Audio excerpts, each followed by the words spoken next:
Bonjour et bienvenue. Aujourd'hui, on va s'attaquer à une technique absolument fondamentale pour construire des IA qui tiennent la route, le chaînage de prompt. C'est vraiment le concept de base qui nous permet de passer d'un simple chatbot à un système de travail intelligent et bien plus robuste. Alors ça, c'est une situation que beaucoup de monde connaît, n'est-ce pas? On donne une requête super complexe avec plein d'étapes, un grand modèle de langage, et le résultat est souvent décevant, confus, ou alors il manque la moitié des choses. Eh bien, c'est précisément ce problème qu'on va décortiquer ensemble. Voici le programme. On va d'abord voir le souci de l'IA surchargée, puis on découvrira la solution, le pouvoir d'une chaîne. On verra pourquoi ça marche aussi bien, on prendra un exemple concret, et on finira par comprendre pourquoi c'est une brique essentielle pour tout le reste. Allez, on commence par le commencement. Pour vraiment saisir l'intérêt du chaînage de prompt, il faut d'abord bien comprendre le problème qu'il vient résoudre. En fait, quand on bombarde un LLM avec une tâche trop lourde en une seule fois, on augmente ce qu'on appelle sa charge cognitive. C'est un peu comme demander à quelqu'un de rédiger un rapport, de créer un graphique et de préparer un café, tout ça en même temps. Le modèle se met à jongler avec trop d'instructions et c'est là que la qualité chute. Il peut oublier une étape, inventer des infos, bref, le résultat n'est plus du tout fiable.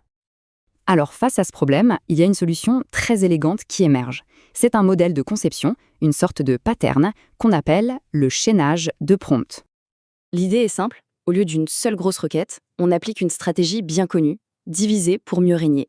La mission principale est découpée en une série de petites sous-tâches, beaucoup plus faciles à gérer pour le modèle. Le mécanisme était un peu comme une course de relais.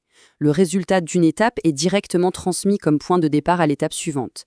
Ça crée un enchaînement logique, une chaîne où chaque maillon a une tâche hyper spécifique. Le contexte se construit et s'affine comme ça, pas à pas. Bon, mais alors concrètement, pourquoi est-ce que cette approche est si efficace? Il y a 3 avantages majeurs qui expliquent tout.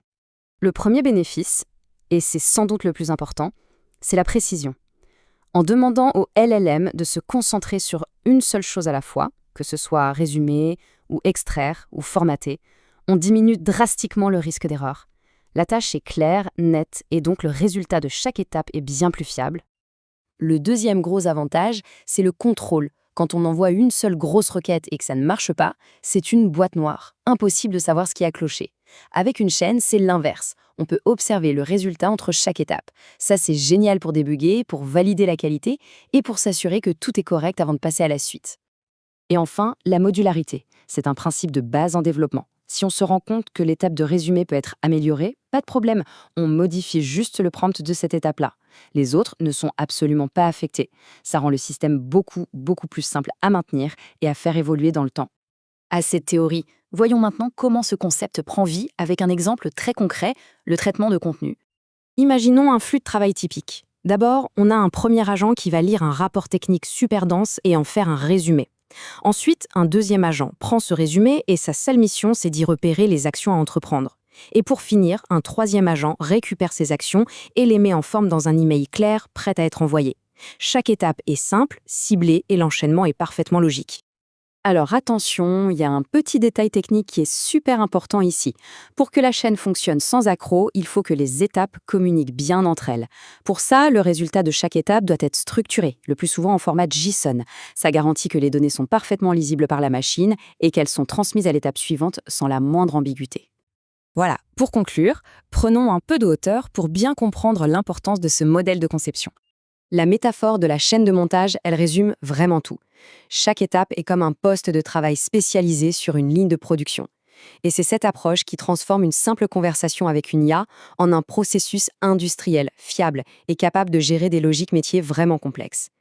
Donc, pour résumer tout ça, le chaînage de prompt, ça permet de découper la complexité, ça crée un flux de travail logique où le résultat d'une étape nourrit la suivante, et surtout, ça apporte des gains énormes en termes de fiabilité, de contrôle et de modularité.